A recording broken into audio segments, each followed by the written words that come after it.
নমস্কার বন্ধুরা, সবাইকে সুবর্ণা ভিলেজ ব্লগে অনেক অনেক স্বাগত জানিয়ে আজকের ভিডিওটা শুরু করছি। তো আজকে চলে এসেছি এই বিমল দাদার মটরশুটির বাগানে। তো তার সঙ্গে বৌদিকেও পেয়ে গেছি, দুজনকে একসঙ্গে পেয়ে গেছি। তো চাষ সম্বন্ধে আজকে জেনেও নেবো আর খুব আড্ডাও দিয়ে নেবো। দাদা, এই যে মটরশুটি চাষটা করেছো তুমি, তো এটার মাটি কিভাবে তৈরি করেছো? মাটি আমি প্রথমে কোদাল দিয়ে তেড়ে মানে ঝুরঝুরে করে একটু নিয়েছি। তারপরে এই যে একটু মানে ধরুন লাইন করে 1.5 হাত করে লাইন করেছি।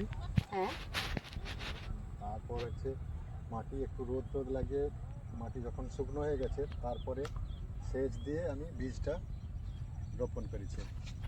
তবে দাদা, এই মটর দেওয়ার আগে কি কিছু লাগানো ছিল? হ্যাঁ, জলদি কফি লাগানো ছিল। হ্যাঁ, সেইটাই, মানে মটর দেওয়ার আগে জলদি কফি ছিল, জলদি কফি তোলার পরে আবার মটরটা দিয়েছো, এই জন্যই একটু পিছিয়ে গেছে, নয়তো আরো মটরটা আরো আগে বেরিয়ে যেত। তবে গাছটা একদম সুন্দর, একদম ফুলে ভর্তি, মটরশুটিতে তো একদম ভর্তি হয়ে আছে। তো কি জাতের বীজ দেওয়া হয়েছে? এটা সাকাদা কোম্পানির একটা বীজ আর কি। তো এটা তো 10 কাঠা জায়গা। 10 কাঠা হবে তো? হ্যাঁ, আমি আনজাতে বলছি, জিজ্ঞেস করলাম না কিন্তু দাদা তোমাকে। হ্যাঁ এরকমই হবে, আর 10 কাঠা এরকম হবে। হ্যাঁ, 10 কাঠা জায়গাতে কত, মানে বীজটা কত লেগেছে? বীজটা ধরুন 1 কিলো মতো বীজটা লেগেছে। আচ্ছা, 1 কিলো। বীজটা কিভাবে রোপণ করা বা মাদা দেওয়া হয়েছে?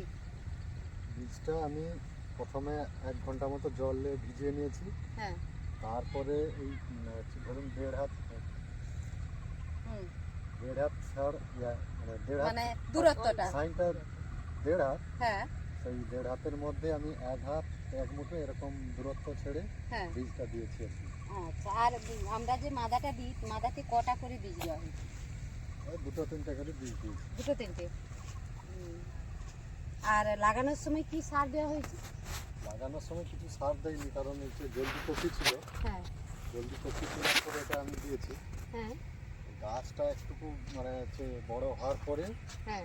মাটি একটু কুপিয়ে চাপানটা দিয়েছি আর কি। আচ্ছা, মানে প্রথমে লাগানোর সময় কোনো সার দেওয়া হয়নি? না, জলদি কফি সারটা নিয়েছে, তাতেই এত সুন্দর হয়েছে গাছ। আচ্ছা, তাহলে দ্বিতীয় চাপান তো দেওয়া হয়নি? দ্বিতীয় চাপান দেওয়া হয়ে গেছে? আচ্ছা, তো কত দিনে ফল এসছে? এই ফুলটা এসছে তো 40-45 দিনের মাথায় ফুলটা এসছে, শুটি হচ্ছে আর কি। তো শুটি তো প্রচুর হয়েছে, ফুলও খুব হয়েছে, তো শুটিও খুব হয়েছে, একদম সুন্দর, একদম পুরুষ্টি পুরুষ্টি, একদম বড় বড় শুটি হয়ে গেছে, একদম সুন্দর। বন্ধুরা, কি সুন্দর, একদম বড় বড় শুটি হয়ে গেছে। আর এটাতে অনেকগুলো করে দানা দেখছি আমি। 8-9টা করে দানা আছে। 8-9টা করে? আচ্ছা।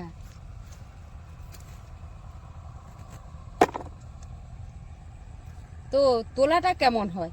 একাই তোলা হয় না বৌদির সঙ্গে থাকে? নয়তো পারা যাবে না। এতটা জায়গা মানে একা তুলতে পারিনি। হ্যাঁ, এই আছে এই জায়গাটা দুজনে 2 দিন করে লেগে যায় তুলতে, পুরোটা তুলতে। তবুও অনেক কষ্ট, ধরে তুলতে হয়, তো বোটা তো অনেক শক্ত। হ্যাঁ, নয়তো গাছটা আবার ভেঙে যাবে না, গাছটা তো ভীষণ নরম। গাছটা হালকা করে তুলে নিচ থেকে প্রথমে মানে নিচের দিকে হয়, সেটা তো শক্ত হয়ে যায়। তারপর ধীরে ধীরে উপরের দিকে মোটরটা দানাটা পুরুষ্টি হয়। সেই গাছটা তুলে গোড়ার দিকে থাকে, সেটা তুলতে হয়। আচ্ছা, মানে এককালীন এই জায়গাতে কত মটরশুঁটি তোলা হয়? এক সপ্তাহে ধরুন 2বার তুললে, 2বারে মিলে ধরুন 70-80 কিলো মটর পেয়ে যায় আর কি। বাহ! আর এখন বাজার কেমন চলছে? বাজার এখন 55-60 টাকা মুখ চলছে।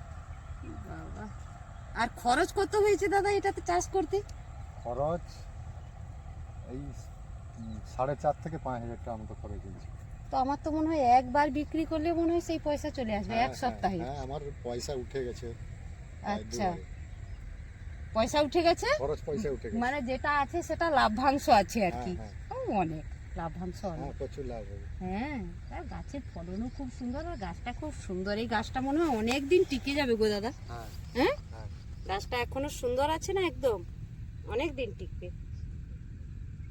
গাছটা এত সুন্দর আছে, কি ওষুধ দেওয়া হয় এবং কি সার দেওয়া হয়?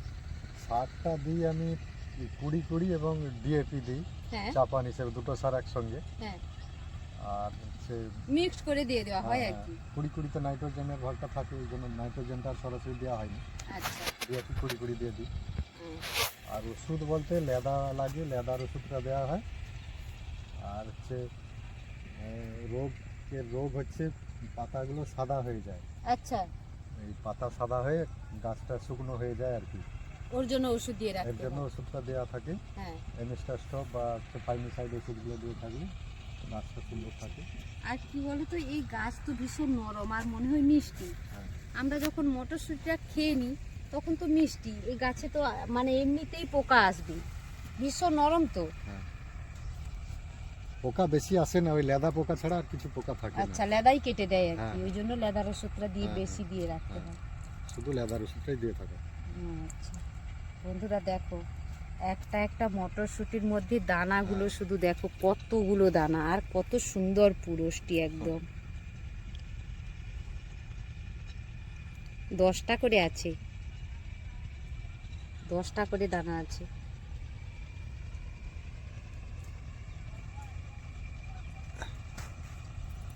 দাদা, হুম। এর থেকে লাভ কত আসবে? খরচটা জানা হয়ে গেল, তো আমরা খেয়েও যাচ্ছি, কিন্তু মটরশুঁটি ভীষণ মিষ্টি তো, হ্যাঁ, আর বাগানে এসেছি, না খেলে হবে না। লাভটা 20 থেকে 25,000 টাকা লাভ পাবো এরকম একটা আশা আছে। আচ্ছা, হ্যাঁ হবে, কেন বলো তো, এত সুন্দর গাছ আছে, আর এই গাছটা দেখো বৌদির কি বলবো, কোমরটা পেরিয়ে গেছে গাছটা, এত বড় হয়েছে গাছটা। আর দাদা, শেষে যে গাছটা যখন বয়স হয়ে যাবে, হ্যাঁ। তখন লাস্টে তো কিছু মানে মটরশুঁটি থেকে যায়, সেটা কি বাড়ির ঘুগনি বানানোর জন্য রেখে দাও তো? হ্যাঁ, কিছু পেকে যায়, তুলতে নিচে থেকে যায়, হ্যাঁ সেটা পেকে গেলেই বাড়িতে ঘুগনি খাওয়ার জন্য সারা বছর হয়ে যায়। হ্যাঁ, হ্যাঁ, খুব দারুণ ব্যাপার, বাড়ির সবজি ঘুগনি, সারা বছর ঘুগনি হ্যাঁ। খেয়ে শেষ হয় না। সেই তার মজা, একটা আনন্দ আলাদা, মজাই আলাদা তার, এত সুন্দর।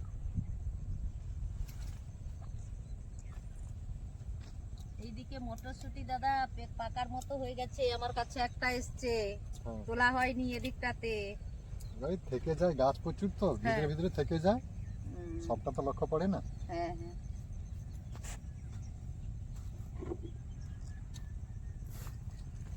ও দাদা, হ্যাঁ। এই আলুটাও কি তুমি লাগিয়েছো? হ্যাঁ, আমার এটা। হ্যাঁ, হ্যাঁ, আলুও তো খুব সুন্দর হয়েছে, গাছও তো খুব সুন্দর হয়েছে, আলু গাছ দেখো খুব সুন্দর হয়েছে, এখন অনেক বড় গাছ, তো পাকেনি এখনো। না না, হ্যাঁ, গাছ একদম সবুজ আছে, তো যখন পেকে যাবে গাছটা তখন আলাদা হয়ে যাবে। গাছটা তখন শুকনো হয়ে যাবে।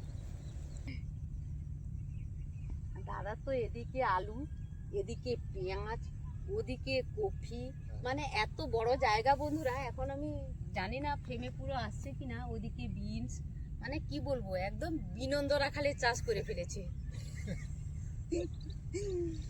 পেঁয়াজ গাছগুলোও সুন্দর হয়েছে।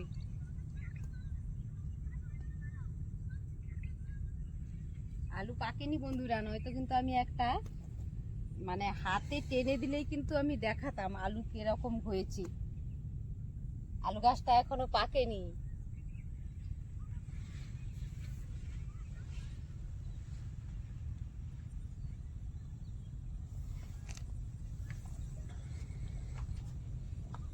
আর দাদা আবার আলুটাকে, আমি যেই না বলেছি, দাদা একটা আলুর একটা গাছ একটা দেখাতে চাইছে বন্ধুদের আমার, এই জন্য হাত দিয়ে খোলা শুরু করে দিয়েছে।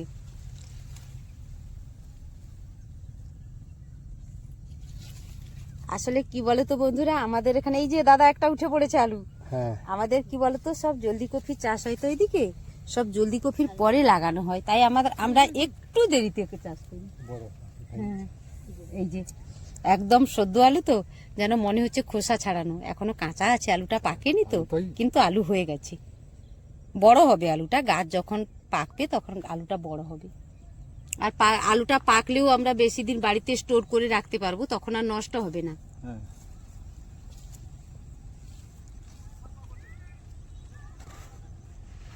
কি জাতের লাগিয়েছো গো? এই পেঁয়াজটা হচ্ছে রোহিণী। খুব সুন্দর গাছ হয়েছে, মোটামুটি একদম সুন্দর গাছ। আর এ দিয়েছো কেন, ছাইটা কেন দিয়েছো? ছাইটা দেওয়া থাকে মাটিটা একটু মানে হচ্ছে ভুরভুরে থাকার জন্য। হ্যাঁ, আর পেঁয়াজটা বাড়বে আর কি। আর আগাছা একটু কম হয় ছাইটা আচ্ছা। দিলে। না তবুও আগাছা নেই গো। আর ওই হ্যাঁ, বাছা হয়ে গেছে। আগাছা খুব কম, দু একটা হয়েছে, এই জন্য আগাছা তুলছো তো? হ্যাঁ। বৌদি তো একদম ব্যস্ত আগাছা তুলতে। হ্যাঁ। এটাও তো অনেকখানি জায়গা লাগিয়েছো। এটা 2 কাঠা মতো জায়গা। 2 কাঠা? হ্যাঁ। এটাতে কত পেঁয়াজ হবে? তাতে পেঁয়াজ হলে 2 কুইন্টাল মতো পেঁয়াজ হয়ে যাবে। হ্যাঁ। আর বেশ সাইজ কিন্তু মনে হচ্ছে বড় বড় হবে, মানে গাছ দেখে মনে হচ্ছে। হ্যাঁ, বড় size হবে। হ্যাঁ, বড় দেখেই মনে হচ্ছে। এটা কত দূরত্বে বসিয়েছো? এটাই 1 বিলস্ত ছাড়। আচ্ছা। 1 বিলস্ত তার ভিতরে। হুম। তো মাপ করে লাগানো হয় না, লাগানোর সময় এমনি তো কোনোটা। আমরা যখন রুইয়ে দিই। হ্যাঁ। খুব সুন্দর হয়েছে, প্রত্যেকটা সবজি খুব সুন্দর হয়েছে। একদম তোমার বাগানে এসে আমার একদম মন ভরে গেছে সবজি দেখে, একদম সবুজ সবুজ, খুব সুন্দর। তোমার সার দিয়েছো? সারটা হচ্ছে মাটি তৈরির সময় 10-26 দিয়েছি। হ্যাঁ। তারপরে হালকা করে আবার চাপান দিয়েছি সেই 10-26। আর কোনো সার নেই? না। ওষুধ? ওষুধ চেরের এবং হচ্ছে পচার ওষুধ একবার দেওয়া হয়েছে। হ্যাঁ। আর একবার ফার্নিসাইড ওষুধ দেওয়া হয়েছে। আচ্ছা, এটা কোন সময় লাগানো হয়েছে দাদা? এটা অঘ্রাণ মাসের লাস্টের দিকে লাগানো। ওই বীজতলা থেকেই তুলে লাগাতে হয় আর কি। হ্যাঁ,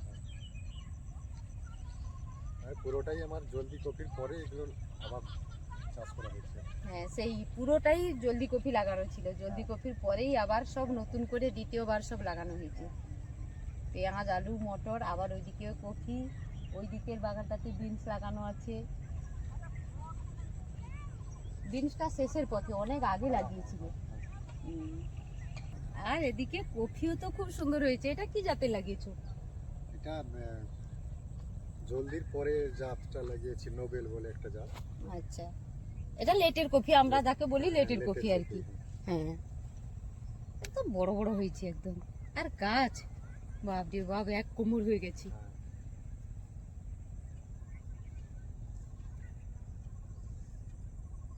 সবুজ একদম চারিদিকে, যেদিকে তাকাবো সবুজ ফুল, এই সব নিয়ে মাঠে এসে একটা মজা আলাদা, একদম সবুজের মধ্যে হারিয়ে যাওয়া। আর বন্ধুদের বলছি, আমার বাড়ির কাছে এই সমস্ত কিছু, বন্ধুরা চলে এসো যদি মজা নিতে চাও আর এরকম সবজির বাগান দেখতে চাও, একদম মন ভরে যাবে। তো বন্ধুরা, আজকে তো দাদা বৌদির সঙ্গে খুব মজা করে অনেক সময় কাটালাম। আবার আসবো কিন্তু এরকম সবজি বাগানে। ঠিক আছে। আর বন্ধুরা, সবাই তো দেখলে, ভিডিও কেমন লাগলো আমাকে অবশ্যই জানিও কমেন্টস করে। সবাই এতক্ষণ সঙ্গে থাকার জন্য সবাইকে অনেক অনেক ভালোবাসা জানিয়ে আজকের ভিডিও শেষ করছি। দেখা হবে পরের ভিডিওতে, ততক্ষণ সবাই ভালো থেকো।